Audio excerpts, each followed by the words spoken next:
All right, Termine Johnson, we're back here, NBA Today, special edition, Las Vegas Summer League. And last year at this time, David Griffin, the Executive Vice President of Basketball Operations, sitting in a very different position than we are today. Do you feel more comfortable getting in between us like last year? We did an entire show, and you were actually seated in between us as we streamed each other. So are you feeling any different here this year? Do you wish you were back in that place? Well, yeah, I just feel like I don't need to run interference for you two. I get to just watch you interact now and not feel responsible for you guys in any way. No, it's fun. It's a lot of fun to be in a situation we're in terms of the ownership group we're doing it with. You guys heard me say often when I was in the process of working with you all that it's all about finding the owner that you can be in lockstep with. So I feel blessed that if I was going to have to leave you guys, that it was going to be with an owner like this. Now, I'm a little bit upset at you because I came here to watch Zion play, and he plays 9 You are not alone. Yes, very upset here. And you shut him down. So explain your decision here to shut him down. Yeah, so when Zion came back, because of everything around being the #1 pick, because of the process of going through and finding an agent and everything that came into it, he really didn't play live 5-on-5 basketball for 2 months. And he's somebody, his body type, he loses conditioning very quickly because it's easy for him to add muscle mass really quickly. And so we were in a situation where we felt pretty strongly coming in.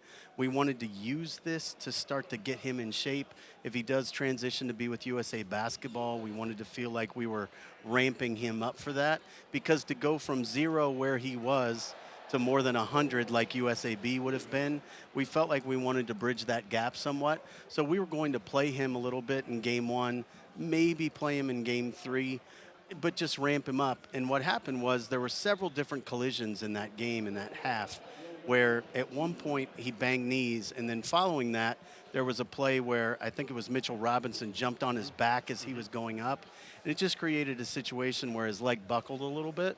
And nothing happened, he's fine, but it gave me enough pause that I said, you know what, let's just spend this time getting him into condition so that we do hand him off to the USAB team in a situation that makes more sense. And look, they're getting record crowds here to come see him, and he's going to want to impress, and that puts him in a tough position. So I understand that decision.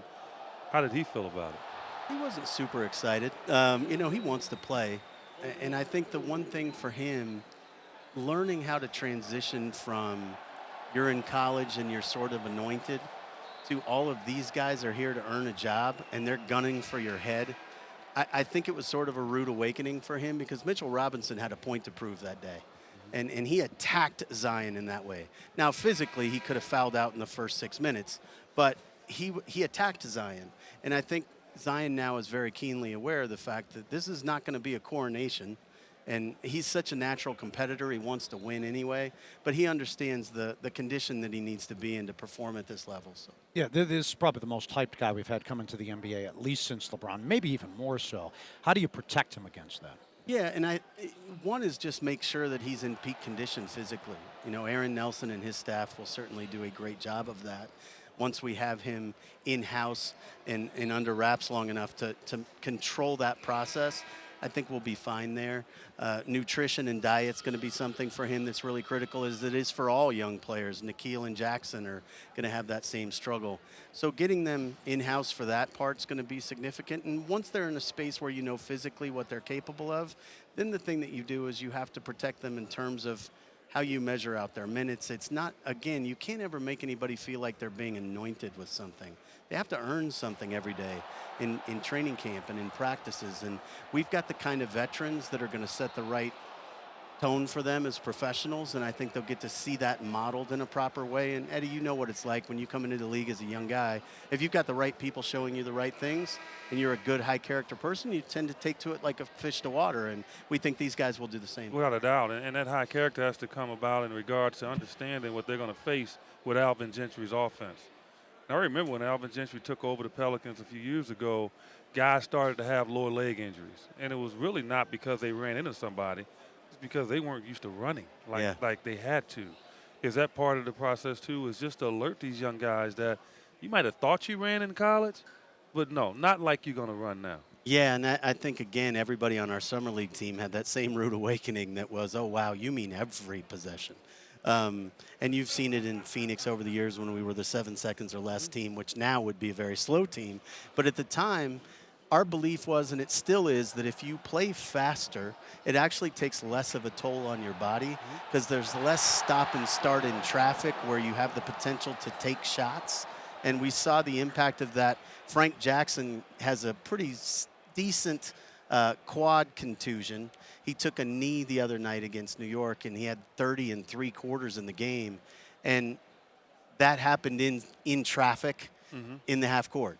And so I think we've kind of seen the value of playing fast relative to avoiding injuries if you've got someone like Aaron and his staff sort of managing everybody's load a little bit. Yeah, and I can't wait to see Lonzo in this offense if you can play this style of pace. So how do you think this system will help his game grow? Yeah, I think what's fantastic about the way the pieces have kind of come together for us this offseason is the fit of the pieces is tremendous.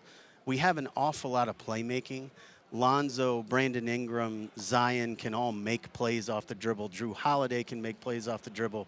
We feel like Derek Favors has some untapped potential offensively to maybe facilitate a little bit from the elbows. Nicolo Melli, who we are bringing over from Europe, is a guy who can run a lot of the dribble handoff action that Alvin Gentry really likes to have in his offense. He and Chris Finch have spent a lot of time sort of analyzing how Zion and Lonzo will interface with each other, because Lonzo can be very, very productive without being overly ball dominant.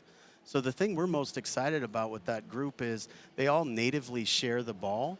And by adding JJ and getting some of the floor spacing shooting that we hope to get from Melli as well, we feel like we're starting to make it so that we can get the full bandwidth of all that playmaking by having play terminating on the court, and that's what Lonzo needs to be successful. It's not just the pace that we play at, it's that he generates opportunity for people without having to be overly ball dominant. What's the update on Lonzo with his health and Ingram as well? Yeah, so Brandon's ready, I think, pretty much to transition to live 5-on-5 now.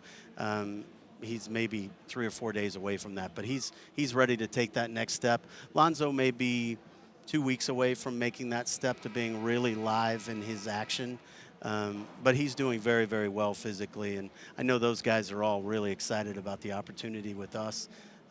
Josh Hart in particular was somebody who really was excited about joining us. You've seen his social media be very Pelicans laden. He actually called me prior to the draft. I've never had a player do this. He had heard his name in trade conversations, and rather than having his agent call, Josh called me himself and said, please don't trade me. I can't wait to be part of what we're doing. I really want to be part of the Pelicans family. That made me feel like we were making some pretty significant progress. That's awesome. And a guy that has been there, Jrue Holiday, you said it. Now, I think publicly a lot of people look at him, they'll say Zion. You say Jrue Holiday. Why do you say Jrue is the piece? Because he's a killer. I mean, he's not an 18 or 19-year-old kid who's learning how to play basketball. He's a grown-ass man who knows how to win. He plays both sides of the ball. And he's somebody who, when we sat down for the first time, I told him, I said, the thing that we did in Phoenix that really made a significant impact in our ability to win games was based around fit. And we talked about the Steve Nash, Joe Johnson, Amari Stoudemire teams and what those groups look like and his role in that. How do you fit in a team built like this? And I really challenged Jrue and said, you can be the most underrated guard in the league for as long as you want to be, but I would rather you want to be MVP. And he almost jumped out of his skin. This is a guy who's capable of far more than he's done, and he's never really had a team to lead. And everything he's done this offseason has been very much to lead our young players. He's had Frank Jackson working out with him the vast majority of the summer in LA. He's been reaching out to all of the young kids. Everybody that comes on board, he's reaching out to and trying to lead the way for them in terms of indoctrinating them into who we want to be. So I'm really excited about what this season holds for him, because you remember a couple years ago in the playoffs against Portland, it was a pretty dominant performance by Jrue. That's the kid we need him to be all the time, and we're challenging him to be that guy. Yeah, you said you asked him, do you want to be the MVP? Do you think that's something he's capable of being? I do, and nobody thought Steve Nash was, and he was two-time MVP, and people would have thought we were insane for even uttering that notion. Players in this league are so gifted. When you're as good as Jrue Holiday is, what makes you take the next step is just your vision of self. And sometimes you need to be given permission to dominate people. And in his situation with Anthony around, I think he was always sort of waiting as though it was Anthony's job. And now Jrue knows it's his job, and he's ready to do that. Nickeil Alexander-Walker. I mean, we've talked about everybody. 3 of my favorite words. Yeah, yeah. What's your thought process on him? We got a chance to obviously meet him during the draft process. Tremendous young man. Yeah. One of the most impressive guys we've talked to during this I mean, process his interview throughout was the the years. best. I mean, it was the best. Yeah. Supremely impressive kid, and somebody who has incredible feel for the game. You know, we weren't allowed to work these guys out with our players. He's been working out individually with some of the other young kids. And when you see him on a floor with that size, with that point guard vision, and that ability to deliver a ball with either hand, with perfect placement on time and on target, it's kind of exciting to think about at his size what he can do. His shot is a little unusual to look at. It's not like Sean Marion's visually, but it's different in the same way that Sean's was. He's got a kind of odd release that he sort of lets go almost like a shot put in ways. He makes an awful lot of shots. So we feel like there's some real upside there in terms of his total game.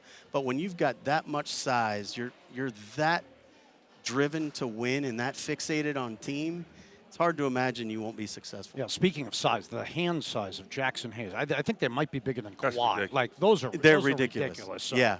No, it's incredible. And when you see him, it's the thing that stands out to you about Jackson, in addition to just the track star-like athleticism, his hands are so good. You know, a lot of guys have great big meat hook hands, but they can't catch it cold. Yeah. This kid's got the best hands on a big I think I've ever seen, including Amari Stoudemire. I mean, he's right in that conversation. And you saw prime Amari make grabs in traffic no one else can make.